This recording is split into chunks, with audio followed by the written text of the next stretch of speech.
पढ़ने से क्या मतलब, अपन तो बनिए के बेटे हैं, पैसा कमाना चाहिए, अपन कमा लेंगे। उस ज़माने में 25,000 का बीमा और एक ही घर से 2 बीमे 50,000 के लाना, मतलब total it was a miracle. I was the first agent in Indore division to do crorepati on sum assured. न जाने उस व्यक्ति को जो इंश्योरेंस माइंडेड था क्या हुआ, उसने वो इंश्योरेंस नहीं लिया।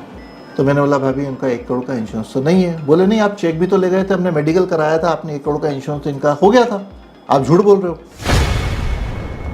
और वो कोटेशन लेके गई 3-3 करोड़ का। मैंने 50 लाख का बोला था कि मैंने दे दिया है, फिर भी तू प्रिंट आउट निकाल लेना। वो निकाल के लेके गई 3 करोड़ का। और फिर मैंने आने के बाद पूछा उनसे कि मतलब आपका म्यूचुअल फंड छोड़ के आपने मेरी ये पॉलिसी क्यों ली।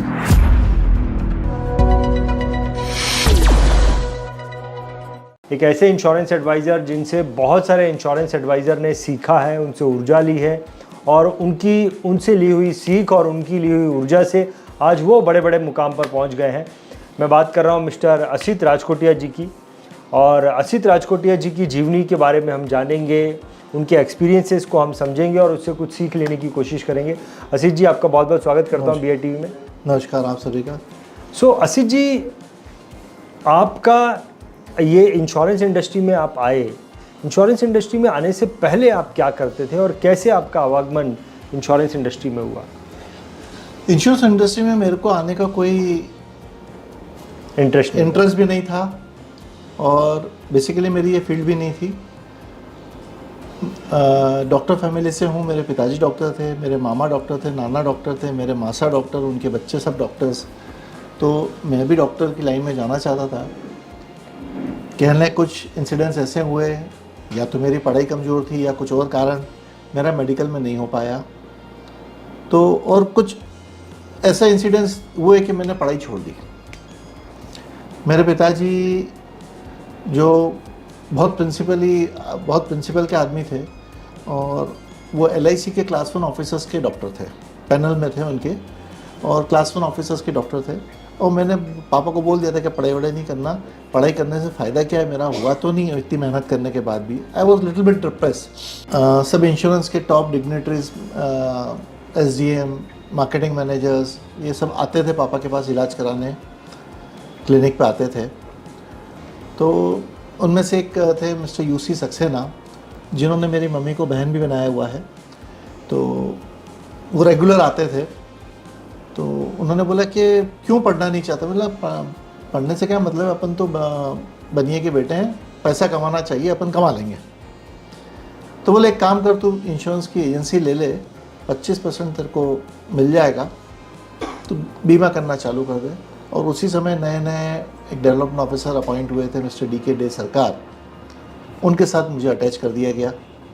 मुझे इंश्योरेंस का कोई नॉलेज नहीं था, तो सोशल कॉन्टैक्ट्स मेरे तब बहुत थे और आज भी बहुत अच्छे मेरे सोशल कॉन्टैक्ट्स हैं इंदौर पूरे शहर में। आप यूँ कह लें इंडिया में कोई भी ऐसा शहर नहीं है जहाँ पे मेरा परिचित नहीं है। This is all due to insurance. सब जगह मेरे दोस्त हैं और मैं आज भी उन्हें फ़ोन करूँ तो आधी रात को सब काम करने को तैयार है मेरे लिए। मेरे फ्रेंड के घर गया, उसके पापा से बात करी और उसी दिन मुझे 25 हज़ार रुपये की मनी बैक पॉलिसी मिल गई, 9325। पूरे डिवीज़न में हंगामा हो गया कि एक ही दिन में आज ही एजेंट बनाए 25 हज़ार के 2 बीमे। 1986 में 7 नवंबर 1986 की बात है। उस ज़माने में 25,000 का बीमा और एक ही घर से 2 बीमे 50,000 के लाना, मतलब total it was a miracle. उस दिन से मेरी जर्नी चालू हो गई, धीरे धीरे जर्नी चलती रही मेरी। पापा ने उस दिन से LIC का छोड़ दिया। बोले तू अब LIC का एजेंट बन गया है, तो मैं अब LIC का क्लास 1 डॉक्टर के पैनल से मैं रिटायर हो रहा हूँ। और पापा ने ज़िंदगी में यही सीख दी मुझे कि ईमानदारी से काम करोगे, पैसे के पीछे मत भागना, पैसा आपके पीछे आएगा। मेरे जीवन के कई स्टेजेस रहे, मैं हर स्टेज में मेरे पास कोई ना कोई मेरे साथ जुड़ते गया, जिससे मेरी तरक्की और बढ़ती गई। ये 88-89 की बात है, तब जीवन किशोर पॉलिसी नई आई थी और पापा के एक क्लाइंट थे मिस्टर पटेल, उनके यहाँ मैं कई बार इंश्योरेंस के लिए जाता था। वो हर बार मुझे कभी 5,000 का बीमा, कभी 10,000 का बीमा दे देते थे। उस दिन मैं अपने ब्रांच मैनेजर साहब के साथ गया, मिस्टर गुप्ता करके थे हमारे ब्रांच मैनेजर। उनकी स्कूटर पे बैठ के पीछे गया। तब तो ना कोई मोबाइल का ज़माना था, ना कुछ, ना कार तो किसी ने सोचा भी नहीं था। स्कूटर पे डबल सीट बैठ के हम गए और ऐसे ही बात करी, क्योंकि ब्रांच में वो नए नए आए थे। उन्होंने बोला कि मुझे तुम्हारे क्लाइंटों से मिलना है। मैं ले गया, मतलब काका हमारे ब्रांच में आपसे मिलना चाहते हैं। तो बोले अभी अपन ने पिछले साल तो पॉलिसी करी थी। मैंने बोला काका ऐसे मिलना है, देख लो। अच्छा क्या नई पॉलिसी है? उसी समय जीवन किशोर आई थी और मैंने और हमारे ब्रांच मैनेजर साहब ने उन्हें समझाया। क्या मालूम क्या हुआ, उस दिन 1,80,00,000 का टोटल इंश्योरेंस मुझे उस घर से मिला। That was I was the first agent in Indore division to do crorepati on sum assured. और उस जमाने में सम एश्योर्ड बीओसी कटने पे ही हो जाती थी। यदि आपने 1 करोड़ की बीओसी कटाई तो आप करोड़पति एजेंट कहलाते थे। तो आई was the first agent in that era जो एक ही दिन में मैंने 1 करोड़ का सम एश्योर्ड किया था। उसके बाद मेरी ग्रोथ चलती रही। 92 में मेरे डेवलपमेंट ऑफिसर का प्रमोशन हो गया और मैं जुड़ा शिवपाल जी जिनके साथ, जिन्हें मैं आज भी आदर से भाई साहब बोलता हूँ, मेरे गुरु हैं। 92 से पहले मैं पोस्ट ऑफिस का काम, म्यूचुअल फंड का काम और जनरल इंश्योरेंस का काम भी करता था। और दिन भर सुबह 7 बजे घर से निकल जाता था, रात को लेट आता था। कैश भी रहता था तो मम्मी एक हाथ से खाना खिलाती रहती थी, पापा साथ में बैठे रहते थे, कैश गिन लेते थे, सब सिस्टर मदद कर लेती थी, सब मदद करते थे। तो मेरे जीवन में मुझे मेरे पापा का, मम्मी का काफ़ी सहयोग मिला। और मेरी जब वो जर्नी जो थी मेहनत करने की, उस समय उन्होंने मुझे बिल्कुल तन मन धन से, आप कह रहे हैं, वो सेवा करी उन्होंने कि भैया नहीं तू काम कर। क्योंकि मैंने पढ़ाई छोड़ दी थी। मैंने 92 में ग्रेजुएशन किया। अच्छा। 11th पास करने के बाद मैंने पढ़ाई छोड़ दी थी कि मुझे पढ़ना है ही नहीं। और उसके बाद इंश्योरेंस लाइन में अच्छा कमाने लग गया। तो मतलब कमा रहा हूँ बिना पढ़े, तो पढ़ने की ज़रूरत क्या है। पर पापा ने फिर बोल के फिर मैं 92 में मैंने बीकॉम कंप्लीट किया। और 92 में मुझे भाई साहब का साथ मिला। तो उन्होंने कहा कि अपन इंश्योरेंस की लाइन आगे और अच्छी बढ़ाएंगे, पर एक नाव में सवार रहो, आपको 10 नाव में नहीं चलना है। उन्होंने बोला कोई एक चीज़ चालू रख, बाकी सब बंद कर दे। या तो तू म्यूचुअल फंड कर, या तो तू पोस्ट ऑफिस कर, या जनरल इंश्योरेंस कर, या LIC कर। कोई एक चीज़ कर, बाकी सब बंद कर दे। न जाने उनको मेरे में क्या पोटेंशियल दिखा। तो मैंने बोला चलो कोशिश करते हैं। तो मैंने सारी चीज़ें बंद कर दी, खाली LIC चालू रखा। 92 से फिर मैंने पीछे पलट के नहीं देखा। ऐसे जिस दिन से इंश्योरेंस इंडस्ट्री में आया, कभी पीछे पलट के नहीं देखना पड़ा भगवान की दया से। और आज भी ईमानदारी से काम कर रहा हूँ। उसके बाद जो स्पीड पकड़ी, बहुत अच्छा काम चलते रहा। I was the first agent in 1997 to do MDRT in Indore division and third in zone. MP Chhattisgarh zone में मैं तीसरा व्यक्ति था और डिवीजन में मैं पहला व्यक्ति था। वो दिन है और आज का दिन है। मैं कंटिन्यूस MDRT कर रहा हूँ। 96 में शादी हुई, अर्चना मेरे साथ जुड़ी। उसके बाद फिर एक प्रगति का पहिया और बढ़ गया। 97 में डॉटर हुई। तो जैसे हम कहते हैं ना कि परिवार आया तो 4 पहिए भी आ गए उसी के आते से ही। और उसके बाद जो है कभी ज़िंदगी में मैंने पलट के नहीं देखा। आज जो भी हूँ मैं मेरे परिवार के कारण और LIC के कारण और भाई साहब के ट्रेनिंग के कारण आज मैं यहाँ तक पहुँचा हूँ। जीवन में बहुत से इंसिडेंट्स आए। 37 साल हो गए इस करियर में। 7 नवंबर को 37 साल मेरे कंप्लीट हो जाएंगे। बीच में कई अनुभव आए। जैसे एक मेरे बहुत अच्छे क्लाइंट थे जिन्होंने 86 में ही काम चालू करा था। मेरे मित्र भी थे। वो किसी चार्टर्ड अकाउंटेंट के यहाँ पे लगे और मैंने उसी चार्टर्ड अकाउंट करने के यहाँ भी इंश्योरेंस के लिए जाता था। तो उनके इंश्योरेंस मैंने करना चालू करे, पूरे परिवार के, चार्टर्ड अकाउंटेंट के और इन सब के। जीवन सरल लॉन्च हुई थी, उसके कुछ सालों की बात है। मैंने इन भाइयों के, 3 भाइयों के 1-1 करोड़ के सम एश्योर्ड और लेडीज़ के 50-50 लाख के सम एश्योर्ड फाइनल कर दिए थे। पार्ट अमाउंट के चेक भी आ गया था। मेडिकल हो गया। सेंट्रल ऑफिस से केस सेंक्शन होके आ गए। फुल एंड फाइनल पेमेंट देना बाकी था। उस बीच में उनके किसी मित्र ने उनको क्या सलाह दी, बोले इंश्योरेंस में क्या रखा है, अपने आड़त में बहुत अच्छी कमाई है, अपने आड़त का सट्टा भी होता है। और दूसरे 2-3 चीज़ें उन्होंने बताई। बोले इसमें तो अपने को बहुत अच्छा ब्याज मिल जाएगा, अपने को इंश्योरेंस नहीं कराना है। ना जाने उस व्यक्ति को जो इंश्योरेंस माइंडेड था क्या हुआ, उसने वो इंश्योरेंस नहीं लिया। मैंने बहुत प्रेशराइज़ किया, भाई साहब भी बहुत बार गए उनके यहाँ, हमारे ब्रांच में भी काफ़ी गए उनके यहाँ, परंतु उन्होंने नहीं लिया। उसके करीबन इंश्योरेंस ना लेने के 6-7 महीने बाद ही उन्हें कैंसर हो गया। और उसके बाद क्या मालूम कुछ सर्कमस्टेंसेस ऐसे चलते गए, उनका बिजनेस डाउन होता ही गया और 2-2.5 साल के बाद काफ़ी खर्चा होने के बाद उनकी डेथ हो गई। डेथ के 6-7वें दिन में ऐसे ही गया कुछ क्लेम फॉर्म भरवाने और ये सब, हम बैठे हुए थे रात को उनकी फैमिली के साथ। तो भाभी ने कहा कि हमारा तो वो 1-1 करोड़ का इंश्योरेंस है, इनका 1 करोड़ का इंश्योरेंस है। तो मैंने बोला भाभी इनका 1 करोड़ का इंश्योरेंस तो नहीं है। बोले नहीं, आप चेक भी तो ले गए थे, हमने मेडिकल कराया था, आपने 1 करोड़ का इंश्योरेंस तो इनका हो गया था, आप झूठ बोल रहे हो। तो तब वही सज्जन सामने बैठे थे जिन्होंने इंश्योरेंस देने के लिए मना किया था। मैंने बोला वो सज्जन से पूछिए आप इंश्योरेंस क्यों नहीं लिया है। भैया जी ने इंश्योरेंस इस सज्जन के कहने पर नहीं लिया था।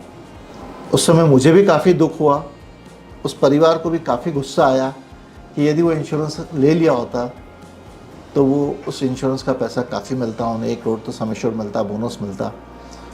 पर कोइंसिडेंस ऐसा हुआ कि नहीं हुआ।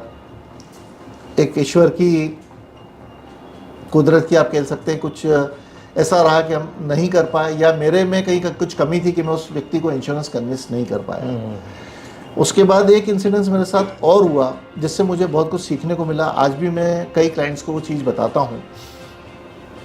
मेरे क्लाइंट हैं, वो बहुत ही कैलकुलेटिव हैं हर चीज़ में, और उनका खुद का पर्सनल म्यूचुअल फंड का AUM भी होगा 10-15 करोड़ से ऊपर का पर्सनल, और वो उनके फ्रेंड सर्कल और उन सब का AUM खुद ही हैंडल करते हैं। तो करीबन उनका 100 करोड़ का AUM वो पूरा हैंडल करते हैं। जीवन उमंग पॉलिसी 2017 में नई आई थी, मई महीने में लॉन्च हुई, और मैंने अपने सारे क्लाइंटों को व्हाट्सएप मैसेज भेज दिया था जीवन उमंग के बारे में। और 17 मई को हम लोग US जाने के लिए ट्रैवल कर रहे थे MDRT कॉन्फ्रेंस में। मैं करीबन 10 से 12 बार MDRT कॉन्फ्रेंस अटेंड कर चुका हूँ out of India, USA, Canada. तो हम लोग US जा रहे थे, मैं दिल्ली एयरपोर्ट पे था, और उस समय वालिचा जी भी दिल्ली एयरपोर्ट में हमारे साथ ही बैठे हुए थे। क्लाइंट का फ़ोन आया, बोले जो तुमने व्हाट्सएप करा है वो पॉलिसी क्या है। और मैंने उनको पॉलिसी का थोड़ा सा नटशेल बताया, क्योंकि मैंने भी पूरी पॉलिसी उस समय पढ़ ली थी, सर्कुलर पूरा पढ़ लिया था। मेरी एक आदत है, मेरे को पढ़ने का बहुत शौक है, मैं कोई भी सर्कुलर नया आता है मैं सर्कुलर पूरा पढ़ता हूँ। तो मैंने जिस्ट में बता दिया उनको, और उनको बोला कि मैं तो अमेरिका जा रहा हूँ और मैं आने के बाद आपसे बात करता हूँ। तो बोले नहीं, वो अर्चना से बोलना मेरे से बात करे कल, मेरे को कुछ पॉलिसी समझ में आ रही है। मैंने उठा के वहीं से अर्चना को फ़ोन किया कि कल भैया के पास जाके मिल लेना, परंतु वो कुछ करेंगे नहीं ज़्यादा, मुझे मालूम है कि वो बहुत कैलकुलेटिव हैं। फिर भी मैंने उनको 50-50 लाख के सम एश्योर्ड का उनके बच्चों के नाम पे मोबाइल से भेज दिया है कोटेशन। दूसरे दिन अर्चना उनके पास गई, आदरणीय भाई साहब को भी साथ में लेके गई, और वो कोटेशन लेके गई 3-3 करोड़ का। मैंने 50 लाख का बोला था कि मैंने दे दिया है, फिर भी तो प्रिंट आउट निकाल लेना। वो निकाल के लेके गई 3 करोड़ का। उनको पॉलिसी ऐसे कुछ समझ में आई, उन्होंने इमीडिएटली 6 करोड़ की पॉलिसी उनके बेटे के नाम पे ले ली। मेरे को पैसिव इनकम चाहिए, और तुम्हारी पॉलिसी में इसको 4 लाख रुपए महीना गारंटेड टैक्स फ्री आना है। हम एजेंटों की एक सबसे गंदी आदत है कि कोई भी प्लान आता है तो सबसे पहले उसकी ड्रॉबैक्स देखते हैं। जिनको मैं विदाउट अपॉइंटमेंट कभी भी रात को 2 बजे भी उनके घर चले जाऊंगा तो उनके दरवाजे मेरे लिए खुले हैं। कई एजेंट्स एक धुन में चल जाते हैं कि हमें मनी बैग बेचना है तो मनी बैग ही बेचना है। Insurance is the insurance for either living too long और आइदर लिविंग टू शॉर्ट। इतनी महंगी कार लेने की उसकी हैसियत है, इतनी महंगी कार चलाने की उसकी हैसियत है, परंतु यदि आज उसको कुछ हो जाता है तो उतना इंश्योरेंस नहीं है उसका।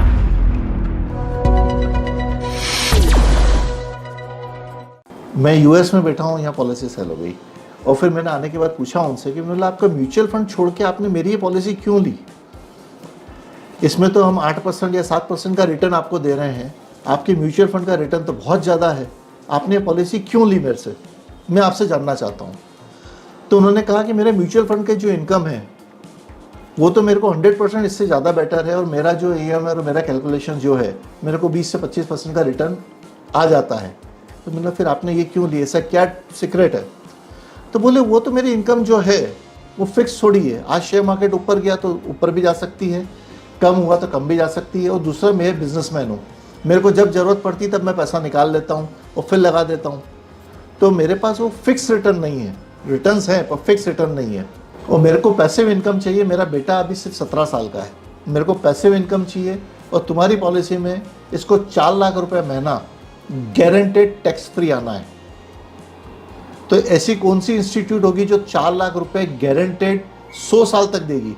आज मेरा बेटा 17 साल का है, 15 साल के बाद उसको 4 लाख रुपए आना चालू हो जाएगा, उसके बाद वो 70-80 साल तक तो जिएगा, तो उसको 4 लाख रुपए महीना मिलेगा। तो जैसे भी इन्फ्लेशन भी बढ़ा, दूसरी कमाई तो करेगा, पर ये दाल रोटी तो आ जाएगी इससे। तो मेरे को सब लगा कि मैं लोग बाग म्यूचुअल फंड करते हैं कि म्यूचुअल फंड के रिटर्न्स बहुत अच्छे हैं, पर एक म्यूचुअल फंड का इतना बड़ा इन्वेस्टर खुद पॉलिसी ले रहा है, तो हम क्यों एजेंट होके हर चीज में अपनी ही पॉलिसी में नुक्स निकालते हैं? हम एजेंटों की एक सबसे गंदी आदत है कि कोई भी प्लान आता है तो सबसे पहले उसकी ड्रॉबैक्स देखते हैं। हम हाइलाइट्स ना देख के ड्रॉबैक्स देखते हैं, अरे इस प्लान में ऐसा नहीं है, इस प्लान में ऐसा नहीं है, इस प्लान में ऐसा नहीं है। तो मेरे सारे एजेंट बंदों से यही कहना है, हर प्लान की खूबियां हैं, उसको समझिए और उसको बेचिए।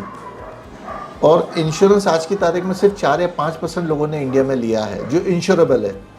अभी हमारे पास स्कोप काफ़ी है। एक दूसरे के क्लाइंट के पीछे भागने के बजाय बहुत बड़ी फील्ड है, बहुत बड़ी फील्ड ओपन है, आप बहुत कुछ अच्छा काम कर सकते हैं। और इंश्योरेंस इंडस्ट्रीज़ में ऐसे भी लोग हैं जिनकी सालाना रिन्यूअल इनकम ही 3-3 करोड़ 2-2 करोड़ रुपए है। तो आज वो एक कई अच्छे IITN से भी ज़्यादा कमा रहे हैं। तो क्यों कमा रहे हैं? कुछ होगा तभी कमा रहे हैं। Correct. We have to work hard. हम लोगों ने लोगों का इंश्योरेंस कम किया हुआ है। वी आर अंडर इंश्योर्ड, खुद भी अंडर इंश्योर्ड है, और इंडियन पॉपुलेशन भी अंडर इंश्योर्ड है। आशीष जी, आप बोल रहे थे कि मेरे पिताजी डॉक्टर थे, डॉक्टर हैं, मेरे नाना जी डॉक्टर हैं, और मैंने डॉक्टरी को नहीं चुना, मैंने इंश्योरेंस के बिज़नेस को चुना। लेकिन मैं तो ये मानता हूँ कि आप भी doctor, you are a financial doctor और आप बहुत अच्छे से वो काम कर रहे हैं, आपने इतने सारे लोगों को इंश्योर किया है। मुझे आपसे ये समझना है आशीष जी कि आप कह रहे थे कि मेरा सोशल कॉन्टैक्ट्स बहुत ज़्यादा है, देश भर में कहीं पे भी चले जाऊँ वहाँ पे लोग मुझे जानते हैं, और इंश्योरेंस का जो बिज़नेस है उसमें तो कॉन्टैक्ट्स की ज़रूरत है। तो कैसे आप लोगों के साथ में कॉन्टैक्ट्स बनाते हैं, उसका आइडिया बताइए। मेरा जो सबसे पहला एम रहता है कि मेरे को किसी से पैसा नहीं लेना है, पहले संबंध बनाना है, पहले रिलेशन बनाना है, उसके बाद इंश्योरेंस सेल करना है। यदि मैंने किसी से रिलेशन बना लिया तो मुझे इंश्योरेंस बहुत इजीली मिल जाएगा। ये मेरा ड्रॉबैक भी है। भाई साहब भी कई बार चिल्लाते हैं मेरे पे, शिपाल जी, कि तेरे पास इतने अच्छे कॉन्टैक्ट्स हैं और इतना अच्छा नॉलेज है, पर तेरा जो हद से ज़्यादा सोशलाइजेशन है वो तेरा सबसे बड़ा ड्रॉबैक है कि तू किसी को ज़बरदस्ती बोल नहीं सकता है कि रंजीत मुझे इंश्योरेंस चाहिए।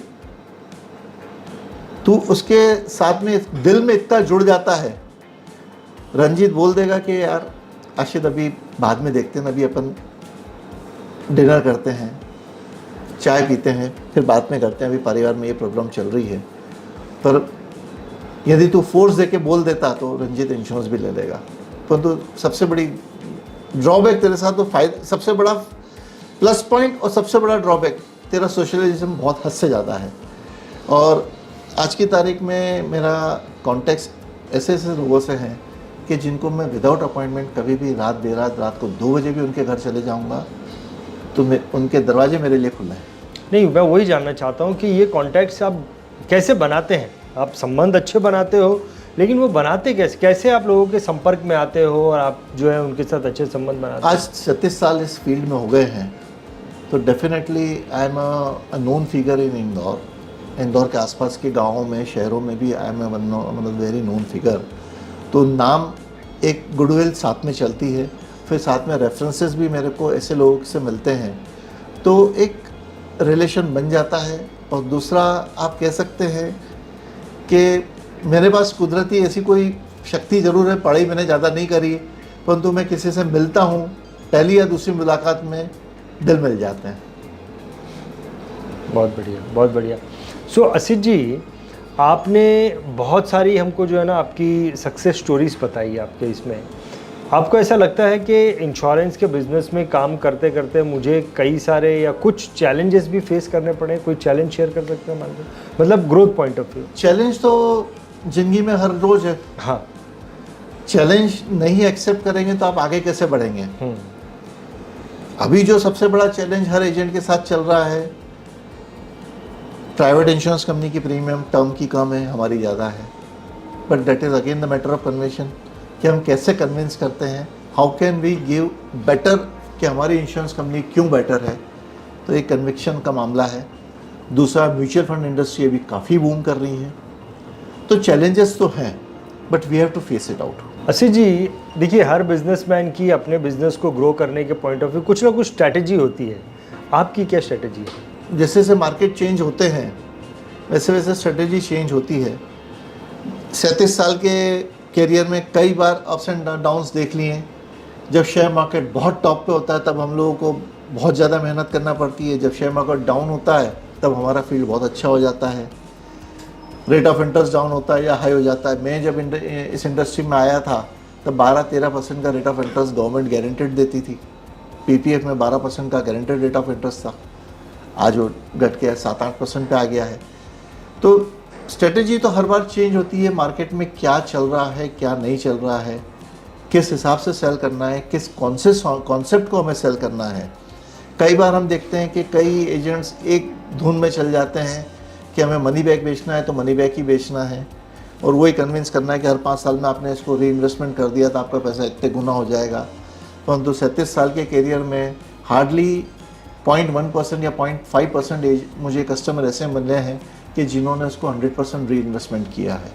बाकी कोई भी इन्वेस्टमेंट री इन्वेस्टमेंट में कभी भी 100% नहीं आता है। तो चैलेंजेस को या स्ट्रेटेजी को हमें डे टू डे चेंज करना रहेगा। टेक्नोलॉजीज चेंज होती गई है। टेक्नोलॉजी के साथ मैंने भी काफ़ी वर्क किया है। मैं जब आया था तब हमारे पास, मैं कह रहा हूँ, जिनका मैंने इंश्योरेंस किया था 1,80 लाख का, तब तो हमारे पास रेडी रेकनर भी नहीं होते थे। तब मैनुअल होता था, LIC का एक मैनुअल निकलता था। उस मैनुअल में से प्रीमियम निकाल के, कैलकुलेटर से निकाल के, किताब पे लिख के, फिर एक्सीडेंट बेनिफिट और ये सब जोड़ के हमको प्रीमियम बताना पड़ती थी। तो हमको प्रीमियम निकालने में ही 5 मिनट लग जाते थे। उसके बाद हम कस्टमर को समझाते थे। उसके बाद धीरे धीरे फिर एक रेडीमेड रेडी रेकनर्स आने लग गए, कंप्यूटर्स आए। तो मैंने 94 में कंप्यूटर ले लिया था और 97 में I was the first person to purchase a laptop from LIC। मैंने LIC से एडवांस लिया था लैपटॉप का। तो मेरा एडवांस सेंक्शन उन्होंने सेंट्रल ऑफिस गया था कि बोले एक एजेंट लैपटॉप मांग रहा है, और मैं स्कूटर पे लैपटॉप लेके जा रहा हूँ और क्लाइंट के लैपटॉप खोलता था तो क्लाइंट बोलता था ये क्या चीज़ खोल ली आपने। तो आज अब लैपटॉप कोई मायने नहीं रख रहा है, मोबाइल्स आ गए हैं, टेक्नोलॉजीज चेंज हो गई है। जूम मीटिंग भी आपने कोविड में सीख लिया कि आप बिना कस्टमर से मिले फेस टू फेस आप उससे बात करते हुए आप इंश्योरेंस कर सकते हैं, उसका लोन दिलवा सकते हैं, उसका दूसरे काम भी कर सकते हैं। तो टेक्नोलॉजी LIC ने भी काफ़ी इम्प्रूव करी, उनके साथ हम भी चले। आज हमारे पास मोबाइल में ऐसे सॉफ्टवेयर आ गए हैं कि हम 1 मिनट के अंदर तो आपके पास कोटेशन आपके WhatsApp पे भेज देते हैं। सो असित जी, ये जो 37 सालों का आपका तजुर्बा रहा है काम करने का, अगर इसको आपके इस एक्सपीरियंस को निचोड़ा जाए तो क्या लर्निंग आपके हाथ में आती है कि भाई ये लर्निंग जो है ये मेरे बहुत काम की है और ये इस लर्निंग की वजह से जो है मैं ग्रो हो रहा हूँ और ग्रो होता रहूँगा? वो लर्निंग क्या मिली आपको? देखिए, हम इंसान हैं। इंसान में तो हमेशा ऐसा लगता है कि अभी कुछ भी नहीं पाया। कई बार मैं कई एजेंट्स को देखता हूँ कि मैं उस मुकाम पे अभी तक क्यों नहीं पहुँच पाया, कोशिश कर रहा हूँ नहीं पहुँच पाया। तो लर्निंग यही है कि हमें ज़िंदगी में सीखना है और सीखते हुए भी और हमें अचीव करना है। I have not achieved a lot, I have to achieve lot. और मेरा तो ये कहना है कि मैं जिस फील्ड में हूँ, इंश्योरेंस जो कहते हैं, insurance is that, insurance is the insurance for either living too long और either living too short. Insurance क्यों चाहिए? या तो हम ज़्यादा लंबा जी गए तो हमें इंश्योरेंस चाहिए, और ज़्यादा जिए नहीं तो हमें इंश्योरेंस चाहिए। अब ज़्यादा लंबा जी गए तो हमें एंडोमेंट इंश्योरेंस चाहिए, क्योंकि वहाँ में टर्म इंश्योरेंस काम नहीं आएगा। और कम जिए तो हमारे लिए टर्म इंश्योरेंस है कि कम जिए तो टर्म इंश्योरेंस मिला, परिवार को मिल गया। तो हमें इंश्योरेंस क्यों ज़रूरी है? कई बार कई लोग बोलते हैं कि हमें इंश्योरेंस की ज़रूरत नहीं है, हमारे पास भगवान का दिया सब कुछ है, परंतु पांचों उंगलियां बराबर नहीं हैं और कब क्या अनहोनी हो जाए नोबडी नोस। तो इंश्योरेंस लाइफ में होना चाहिए। हर व्यक्ति कार लेता है, वो कार लेते से ही सबसे पहले पूछता है इंश्योरेंस है कि नहीं। तो शोरूम से बाहर नहीं निकलता बिना इंश्योरेंस के। परंतु 50 लाख की कार या 1 करोड़ की कार खरीदने वाला खुद के इंश्योरेंस के बारे में नहीं सोचता है कि उसका खुद का इंश्योरेंस कितना है, जब उसकी हैसियत इतनी है कि उसने इतनी महंगी कार लेने की उसकी हैसियत है, इतनी महंगी कार चलाने की उसकी हैसियत है, परंतु यदि आज उसको कुछ हो जाता है तो उतना इंश्योरेंस नहीं है उसका। करेक्ट। पर वो बेजान चीज़ का इंश्योरेंस पूरा कराता है। आशीष जी, यहाँ से आगे अब आपका क्या विजन है? एक आखिरी प्रश्न है ये मेरा, आपका क्या विजन है और उसके लिए आप क्या कर रहे हैं? मेरा एक जो टारगेट में इतने सालों से मेरा और मेरी वाइफ अर्चना का जो एक टारगेट है कि हम टीओटी कर लें, कपल टीओटी, वो मेरा एक अचीवमेंट अभी तक नहीं हुआ है। और सबसे पहला हमारा टारगेट वही है कि हम वो उसको अचीव किया जाए।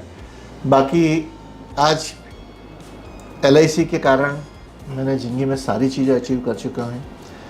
मेरा बेटा आउट ऑफ इंडिया जाके पढ़ के आया, बेटी भी इंडिया की बहुत अच्छी कॉलेज से पढ़ के ग्रेजुएट हो चुकी है। और जिस समय मैंने ये करियर स्टार्ट किया था तो मेरे पास तो किराए की साइकिल थी, मेरे पास खुद की साइकिल भी नहीं थी। तो आज मेरा इतना बड़ा घर है, कार्स हैं, ड्राइवर्स हैं, इतना बड़ा स्टाफ है। तो ज़िंदगी में तो सारी चीज़ें अचीव कर चुका हूँ, परंतु एक जो इंश्योरेंस इंडस्ट्री का सबसे बड़ा मुकाम है टीओटी, तो मैं कपल टीओटी करना चाहता हूँ। बस वो एक ज़िंदगी में एक टीस रह गई है कि वो करना बाकी है, एक वो करना है। बाकी दुनिया पूरी घूम चुका हूँ LIC के कारण। मेरी मातृ संस्था ने मुझे इतना दिया है, मैं पूरी दुनिया घूम चुका हूँ। तो उस चीज़ की बाकी कोई अब चीज़ में उमंग बची नहीं है कि अब ये एक उमंग और बाकी है, वो टीओटी करना है। टीओटी करने के लिए क्या आपने स्ट्रेटेजी बनाई है, क्या कर रहे हैं आप उसके लिए? दिन रात मेहनत तो कर रहे हैं, मेरे कुछ प्रयासों में कमी है तो वो नहीं हो पा रहा है, पर 100% कोशिश है कि इस साल मैं कर लूँगा। बहुत बढ़िया, फैंटास्टिक आशीष जी, आपसे बातें करके बहुत अच्छा लगा, आपके एक्सपीरियंसेस को जानकर बहुत अच्छा लगा। बहुत बहुत धन्यवाद, आपने अपना समय दिया और एक्सपीरियंस को शेयर किया। बहुत बहुत धन्यवाद। DITV यूट्यूब चैनल पर सब्सक्राइब करिए, बेल आइकन दबाएं।